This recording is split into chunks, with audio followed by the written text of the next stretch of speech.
Let's do this! Good evening, good afternoon, good night, whatever time it is for you. We're happy to have you hanging out with us. My name is Toffees, as always, bringing you a brand new episode of Coffee with Toffees. You can find me at Toffees TV if you are so inclined. And I'm joined here for a special interview today. The guys that I've got on the phones are none other than two of the players from the recent Boston Major. Walked away with second place, which is quite the feat we're going to talk about in just a second, and that is maybe next time or MNT Dota, as you can maybe see on your screen. And SkyLark, how are you guys doing today? We're doing good. Hey, all good. Awesome. Now, I do want to give a big shout out here. GG.bet is a sponsor for your team and have brought us together to chat today. But speaking of making good bets, let's talk about them. They sponsored you guys before the major, and it ended up being quite the deal for them, because if I go back and look at previous performances, right, we talk about what you guys have done before the major. The last premier tournament you went to was Northern Arena Beat Invitational. You got 5th place. You made $4,000. A month later, 30 days, gentlemen, you go to Boston. You win 2nd place and walk away with $500,000. SkyLark, that's got to feel pretty good. Yeah, that does feel pretty good. After such performance that we had in the last months, it does feel pretty good, but we kind of knew that we could do it. We were practicing so much, we were fixing so many issues, and, that happened. Yeah, MNT, what was it like when you realized, holy cow, we're getting at least 2nd place in this tournament? It was when we won against DC that's when we really synced in. Like when we won, it was like, okay, we're actually going to the finals versus OG, and that was like a really weird feeling, because before that I'm just focusing on the game, I'm not thinking anything. But when it ends and you're actually there, it's like an overwhelming feeling, and it was I don't know, it was a pretty insane feeling, realizing what we have accomplished there. Now, let me ask you this. You got 2nd place, and that is a really great performance considering sort of your guys as an up-and-coming team and working your way up. Was that enough for you guys? Were you happy with 2nd place, or did you sort of have that mentality of, well, it's not first? Well, definitely it's not first. Losing is losing. Even if you're 2nd or if you're 5th, you still lost. I know it sounds weird and prize pool and everything, but when you're at the finals and when you lose, it's like a really bad feeling when you lose, because the aim is always gonna be winning everything and becoming number 1. So even if you're number 2 or if you're number 5, you're still a loser. But overall, like I said, it's no shame losing to OG. They're an excellent veteran team. They're really good, and if it's one team that I was less sad that we lost to, it's OG. So we're gonna get them next time. Next time around. Nice. And that was MNT. It was. I mean, OG is a team full of household names in terms of Dota fandom. And you guys are a team that sort of has come from, you had sort of a history with London Conspiracy, kind of went off onto your own for Ad Finem, and have worked your way up through the ranks. So very different. It's got to feel great to knock out some of those big name teams. Like you guys said, you took out DC in the round before. It's got to be surreal. Now, let's talk about the fans. I asked for questions from fans for the show, and we'll get to those a little bit later, but a lot of them came from the Boston Major. In fact, it seemed like you guys found a lot of new fans during the Major. Does that bother you at all? Is there any resentment for these sort of bandwagon fans that came out of nowhere? Or do you guys say, like, yeah, man, we love the support? I mean, can I? Yeah, go ahead. I think it's amazing because first day we actually, before we played a game, we stayed with the crowd, and not many people recognized us, and not many people were our fans. But the cameraman showed us in the game, and they said Ad Finem is here, and suddenly next day we come to the stage and everybody's like clapping for us, and it's this weird feeling that everyone claps for you and everyone suddenly starts becoming your fan. It's just amazing.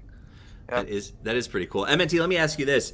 Do you have, so we now know that you guys have tons of fans. The new shirt just came out from Ad Finem. People are buying it. People are buying your shirts. That is cool. But what do you want to say to fans who've been with you all along? Those guys that followed you back when you were LC, those guys who followed you maybe even before that, those true hardcore Ad Finem fans, what do you want to say to them? Well, obviously, thank you for sticking and like following and keep being a fan of our team.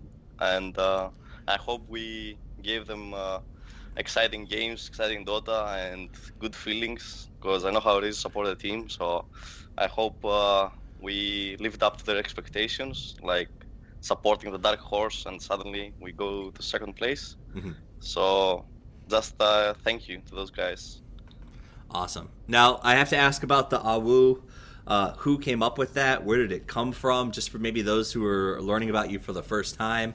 Tell me a little bit about that cheer chant, etc. It was actually right on the moment. It was like he slacks before like we go to the stage for the interview. Mm-hmm. He asks, "Okay, guys, what about the chant?" And I was like, I had no idea, and I said, "Okay, guys, what do you wanna do?" I'm like, I wanna do, what did I say? I think I said "ole" or something in Greek, but and then I said, "Okay, this is not so good. What about something else?" And it's very typical of my teammates not to say anything, and they're like, "Okay, we can manage. We don't care." So I had to come up with something, and I was like, "What about the AU?" And yeah, that's what happened. Nice. And that's the AWU you picked up because it reminded you of Warriors, just because you thought it just sounded neat? I think it was something along the lines of a lot of people like comparing us to the 300 or something, Yep. and it's actually one of my favorite movies as well. Nice. And it was a combination of all those things, and I think if you see the movie for the first time I saw it, it was really cool when they say it. So Spartans, what is your profession? So yeah, that's what happened. Absolutely. And I think so it's really cool to hear that it was a spur of the moment decision, because it definitely represented you guys. You reminded me a lot of Spartans in the way that you played, the way that you represented yourself, even the chest pounding on stage, the excitement after a match. It was gladiatorial in a lot of ways. We've sort of come to a point in Dota, I feel, where things have become almost surgical sometimes, right? Teams win and they go into their special place where they're preparing for the next match immediately, and sort of these raw outbursts of passion that, I don't know, you probably watched, Chinese Dota was really famous for it for a while, the sort of yelling in the box and getting excited. I feel like you guys brought that back. Is that how you play normally, or is it just at these LAN events when you get super fired up? That's something that happens all the time. Even in pubs, it can happen. For example, when we're bootcamping, if you see a match where in the same game there are more than one people from the same team, like for example, Madara and Spartan +1, and there's a distraction going on. So that's a trait of our team, the emotions and stuff, especially from Spartan. Awesome. And actually, what you said earlier, it was something that I always found weird, like when people win a huge, really a game where they were behind, or it was a really important game, and they're like, "Okay, guys, all good, we just won." That's really strange for me, because where's the emotions, right? Why aren't they so happy? I would be so happy, but I guess it's a different in culture or something, personalities. Yeah, I don't know, but overall, it's something that is a trademark of our team, I think. Yeah, I think so too. Now let's talk about trademarks. You guys actually are responsible for a play that will probably change the trademark for OD Pixel for all of time. He cast a game where you made a very slick Earthshaker backdoor move, and it brought him to his knees. I think he screamed like a little girl for a second there. It'll never be forgotten. But what I want to know, and a lot of fans were asking this, is was that your idea in the moment, MNT, or was that part of a plan? How did that sort of come about? Nah, it was always 100% wasn't planned. It was like when they all died. First of all, it was a misplay from us. We didn't see the throne was so low, so nobody made the call to go for the throne. Otherwise, the game would have ended earlier. But when they all died and the throne was low, I was like, okay, I have to do this, and I wasn't talking. And Spartan said, go for it, go for it. Everyone was yelling, and I was like, shut up, please. I want to concentrate, something like that. I wasn't so polite. You can understand. Totally. I wasn't so polite, yeah. But I was like, okay, and I wasn't talking. And Madara didn't even say he has buyback to TP. But I was like, okay, I'm gonna do it, and thankfully it worked out. And I think it was the range script that got the last hit. I'm not sure. It was. You got you empowered your totem. You got a good swing in, and then the lane creep came in and finished the job for you. So. Yeah, it was really cool. It was. It was insane. It was insane. The crowd went wild. That's the sort of moments that create legends in Dota. Is these risky plays that work. So that was really cool to hear that you guys just did that on the spot. Now, let's get into actually talking about the meat and potatoes there. On a Frogged TV interview last week, I believe it was, Mad, who was working with OG, said that the break before the final benefited you guys because you're a team that is more dangerous after winning a game versus taking a long break because of your adrenaline and the way that you guys get hyped. Do you agree with that assessment? Do you think it's easier? It was better for you to have the DC game right before the final, or do you think that you would have been better off with a nice long break? SkyLark? I don't know. Well, we actually discussed that kinda, and in my opinion, it's kind of beneficial to the first team that plays in the day because he has time to watch the other team play, also to watch replays, all the movements and everything, and we just kind of have to go through the emotion for 30 minutes and then go right into the match. So I think it's beneficial for OG actually in that case. Okay. Because they were first. Actually, yeah. Go ahead. I'm gonna share something. It was really bad when we realized what we have done. Like when you're in a single elimination, you focus for the next team, right? So we focused for DC, and then we had to prepare for OG, and there was like our coach and our stats guy were like preparing and stuff. And there was this draft with draw. We never played draw. I don't know if people realize it, but we never played draw in the tournament. And we had this lineup with draw with last pick Furion, where we played it when we bootcamped it in the summit, and we lost a game with the exact same draft we played.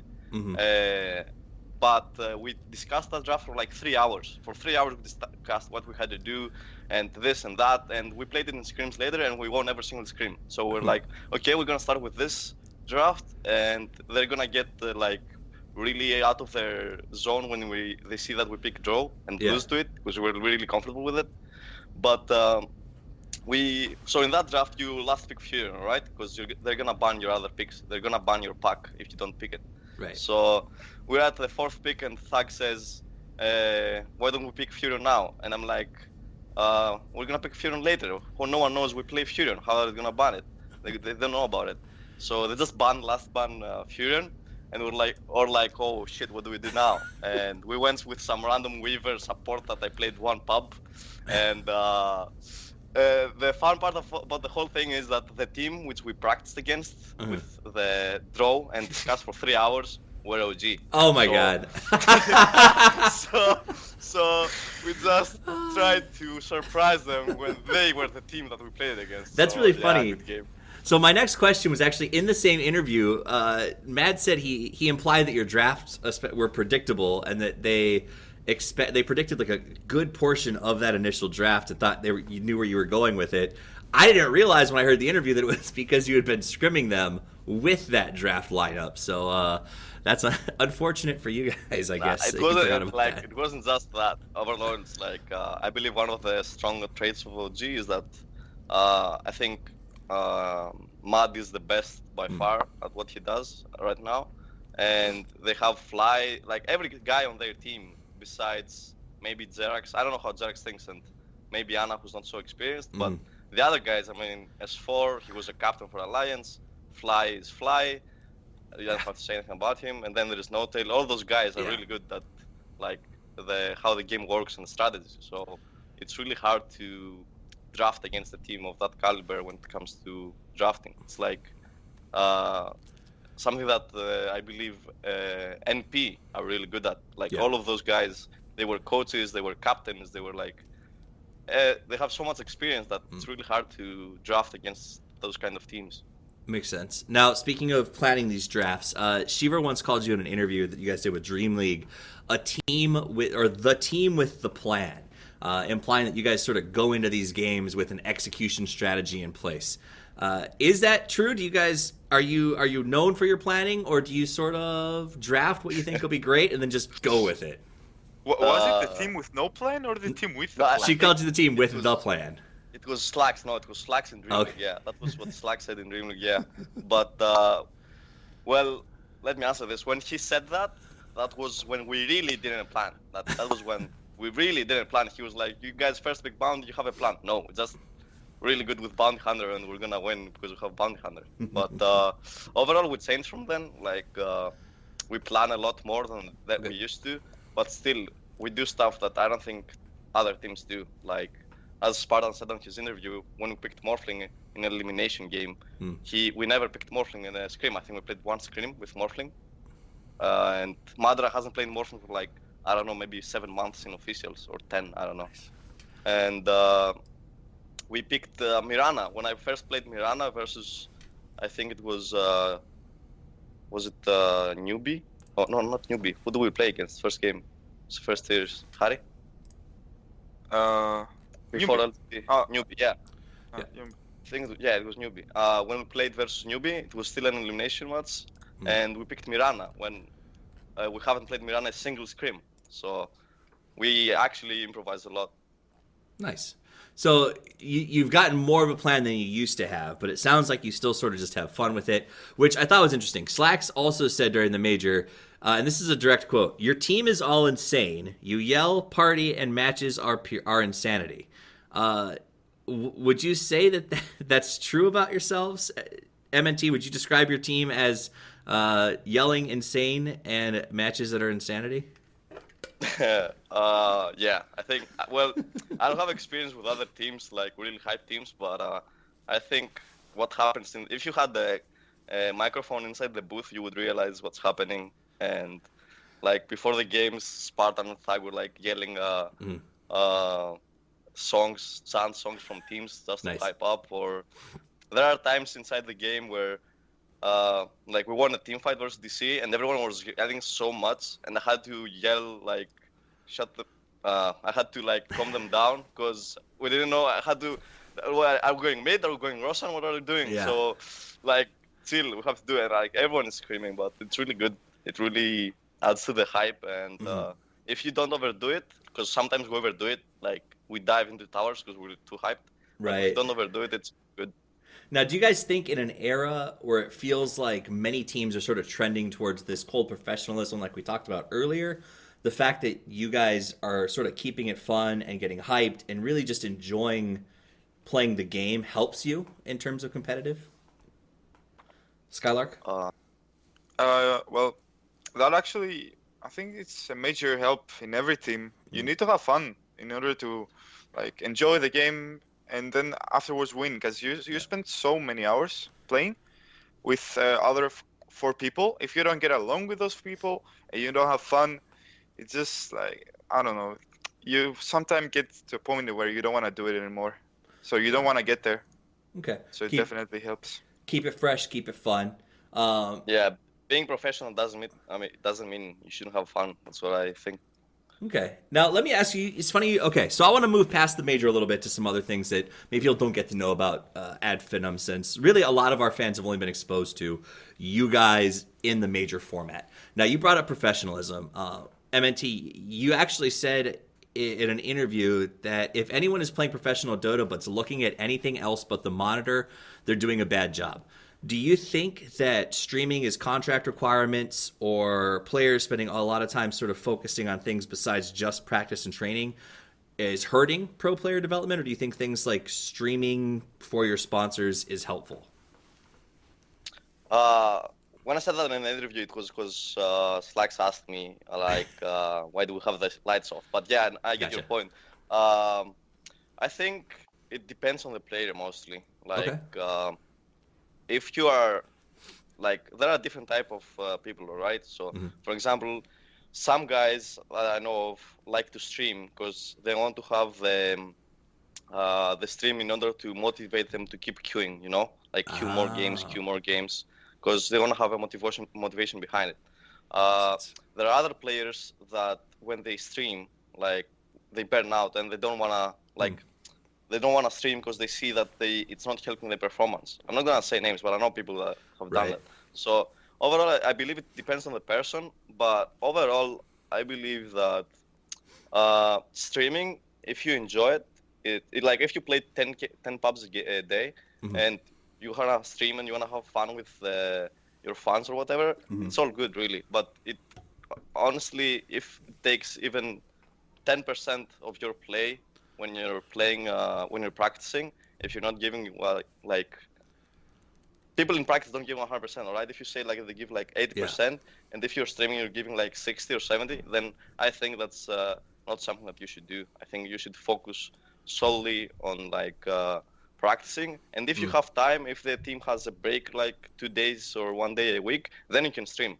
But as long as it doesn't burn you out and it doesn't like prevent you from being a better player, then I think it's all right. Makes sense. So if it's hurting your play, don't do it. Focus on the game. SkyLark, you did an interview with Vamp Aurora, and in it, and this is sort of transition to just talking about your team and where you guys are unique in a lot of ways from the modern Dota environment we see with high-level pro play. You said we have some problems. We have a problem when you have a problem with your team, you need to deal with them. You don't just run away, go to another team, and everything's going to be fine. You basically, it sounded to me like you were saying that as a team you've been together and have committed to staying together. So as a team that's done that, how do you guys fix problems? What have you found to be your keys to success to allow you to work together so effectively and for so long? Because I've even heard rumors that some of your players got offered positions with larger, more well-known teams, but you guys decided to stick together and obviously prove that it works. Well, I think the biggest key in this is that we don't hold back on saying things and fixing things, right? We always say the truth, and we spend hours on proving a point and saying, you know, this is right, this is wrong. So this is the way we fix things. And my point back then was like, because every team was like disbanding and switching players and everything, and nobody was getting anywhere. Like that, I'm still standing by that. Nobody's getting anywhere if they're not fixing their issues and they're just switching players. Makes sense. I mean, it's someone on Reddit actually brought this up. Fluffy Waffles said, "How tempting was it? Was there ever a point during your sort of grind to the top? Is, you know, we go back through your play history over the last year, and we've got a couple of 1-2 finishes in minors, but all the premiers and majors were sort of 7th and 8th place, 5th place, working your way up." Was there ever a temptation for players to sort of be like, oh, maybe if we switch it up, it will win? Or were you guys just stalwart from the get-go of, we're going to make this work? Well, with this team, there was none of it, actually.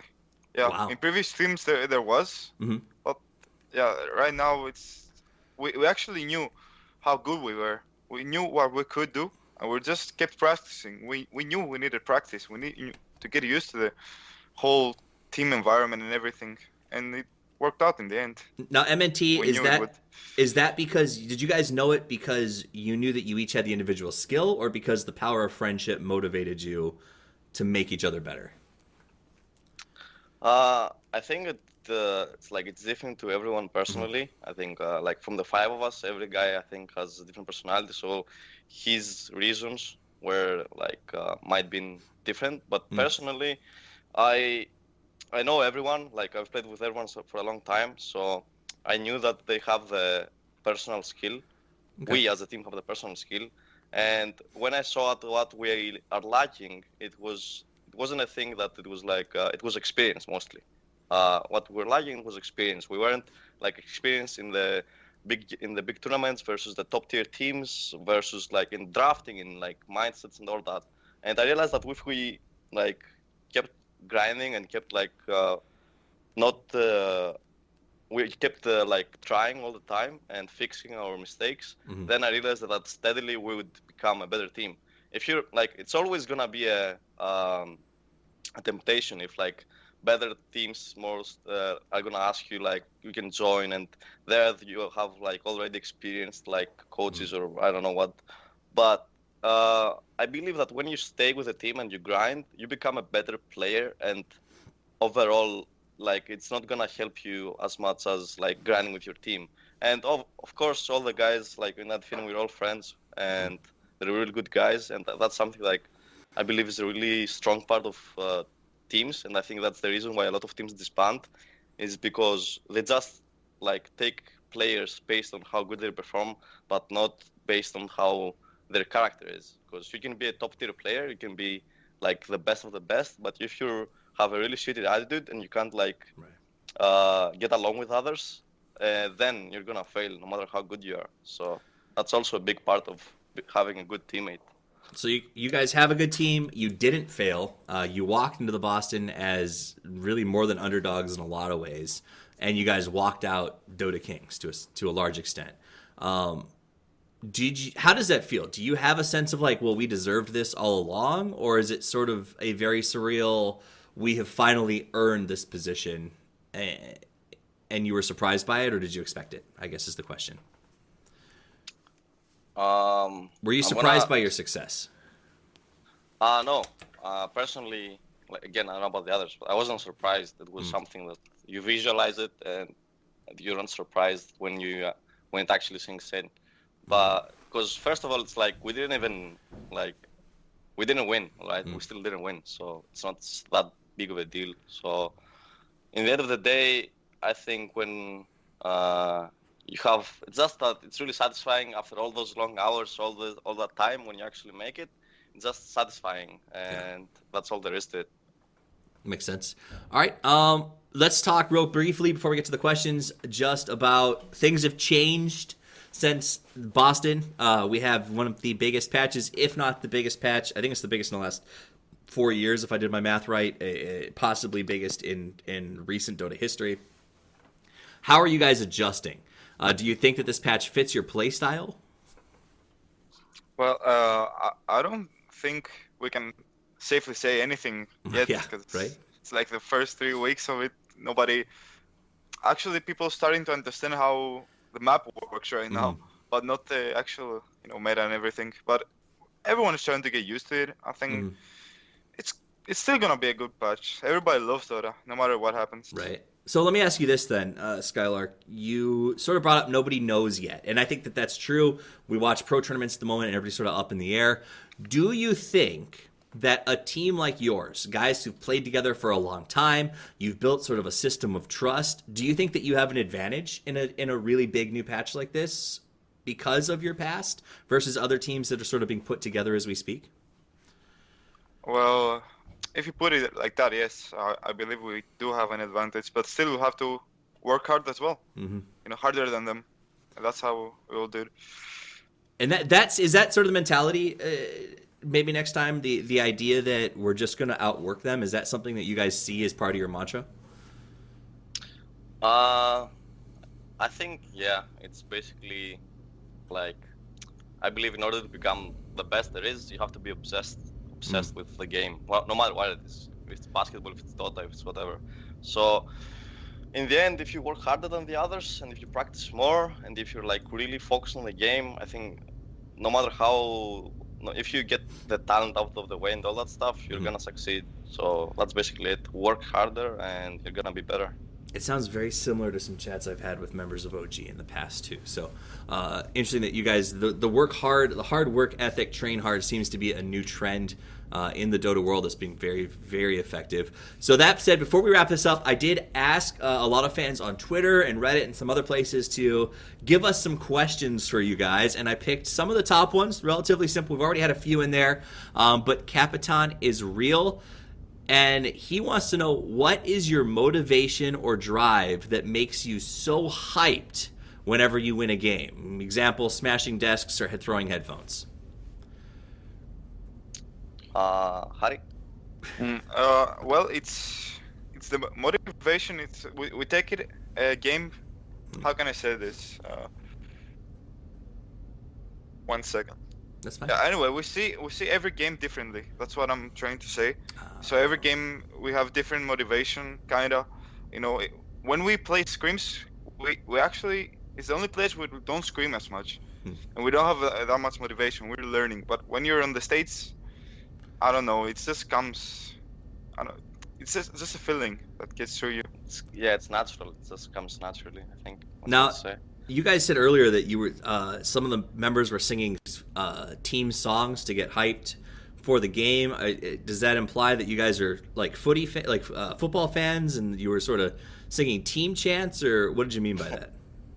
Yeah, Thug used to be like semi-pro in football. So, and Spartan is like the most hype guy you're ever gonna meet. So I don't know what exactly is his like relationship with football. I'm pretty sure he doesn't even know like 2 members of the team he roots for. But he likes the chant, so he sings it.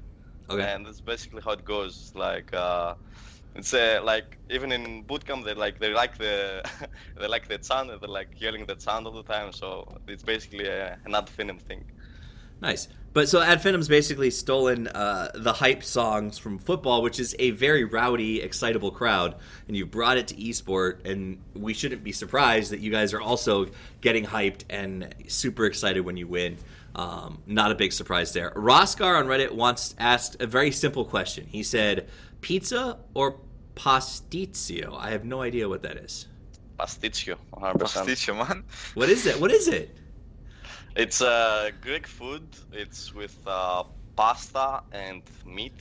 Haris is the cook here. I don't know what the meat really is. Harry, it's like it's called kimas. Okay. Yeah, it's beef, I think. Yeah. Okay. Beef. Yeah, it's like pasta, then beef, then cheese, I think. No, then more pasta. I don't know, but it's really good. You should try it if you ever come to Greece. So it's a staple of like a Greek restaurant. Yeah. I'll make some phone calls. I'm sure I can find somebody to make some for me. Sounds exciting, and if it's better than pizza, then I am in. So that's pretty great. The last question I have from fans was 910 Dude 64 wants to know what you guys seem like you have a really strong team bond. What do you do for team bonding? Nothing, actually. Nice. Yeah, you don't have a team house, right? So. No, we don't have a team house at the moment. We didn't even bootcamp for the Boston Major qualifiers, which was really weird. But overall, we did bootcamp on LA. Last time we bootcamp it was for TI, and then we bootcamp for Boston Major in LA in the Summit. Shout out to the Summit. Oh, nice. Overall, we don't do anything. We don't do like I've seen like how you see in football or whatever. We don't do that. We're just, I don't know. It's natural to us because I think we're all like really good friends. So we don't need to like do stuff like gathering up and shouting and stuff. Nah, we don't do that. Do you guys think shared nationality helps with that? What? Do you think the fact that you guys are all from sort of the same area and have the same background helps with sort of the innate bonding? It helps with everything. Okay. Certainly. Culture is a big thing. Yeah. Awesome. Well, I mean, that's about all the time that we have for today, guys. I do want to thank both of you for stopping by. If you guys want to check them out, you can find maybe next time at MNT Dota, and you can find SkyLark at SkyLarkXZ. You should go do that and follow them because their followings are woefully undersized for what I think we're going to see coming out of Ad Finem in the next couple of months even. It seems like you guys are really sort of on the upswing. I'm excited to see it. Big shout out to GGBet for putting us together and bringing me the chance to talk to you guys and getting the fans a chance to sort of hear what went down at the major and what you're looking forward to. And obviously, thank you guys for watching. That said, we'll start with SkyLark, then we'll do maybe next time. Do you guys have any shout outs, any final thoughts for fans, anything that you want to say before we log out here tonight? Shout out to every single fan out there, and I don't know, I haven't felt that feeling when we were in front of that crowd at the final. That's all I gotta say. Like, thank you for everything. Shout out to my team, and shout out to our sponsors, GGBet, ePulse, and Kumba. And what? That's it. I got it wrong? Alright. I cannot spell it right. Yeah, I'll tell that issue. Okay. That was very heartfelt. I teared up a little bit, SkyLark. Maybe next time, what do you got in terms of your last words? Yeah, I got the same, honestly. Shout out to all the guys who were really great. I don't know, it was our first major. I don't know if crowds are always like this, but it was an overwhelming feeling. Shout out to every one of them, all of those guys. Shout out to the guy with the flag who didn't get into the after party. Oh no. He's gonna know if he listens to this, he's gonna know. And shout out again to our sponsors for helping us, GG.bet, ePulse, and Don't Buy, SkyLark, that's how it's called. And also, shout out to you for having us here. Thanks a lot. It was a really nice coffee. Oh, thank you. Well, it was my pleasure. I'm glad that we could find a time between North America and Greece to get this thing to actually work. Guys, if you like the show, you can follow me at Toffees TV. Couldn't be easier. I hope you did, though. And before we wrap this up, did you guys want to give us one last woo before we head out for the evening? Oh, MNT, boy. go first. Yeah, you can. No, we'll go with it. No, we'll have to go together, dude, not first, okay? Okay, Toffees, you're gonna go. Steve, You're gonna say yeah, 1, 2, 3, okay? All right, ready? 1, 2, 3. Ow! Oh, 3, what? You- You're- you- Oh, you you gotta said do one. one. Okay, Said okay, one. so bad. Mediocre No, you say Spartan. 3 all the time. Say 3 or nothing. All right, let's do it one more time. 1, 2, 3. I'm going to do it with you guys All right, because I feel a part of the team right now. 1, Okay. 2, 3. Woo! Ow! Ow! Ow! That was good, man. I don't know if they're going to hire us for the movie anytime soon, but I think it was awesome. That said, thanks for watching, guys. Have a wonderful afternoon, evening, or morning, depending on where you are right now. And as always, Toffees out.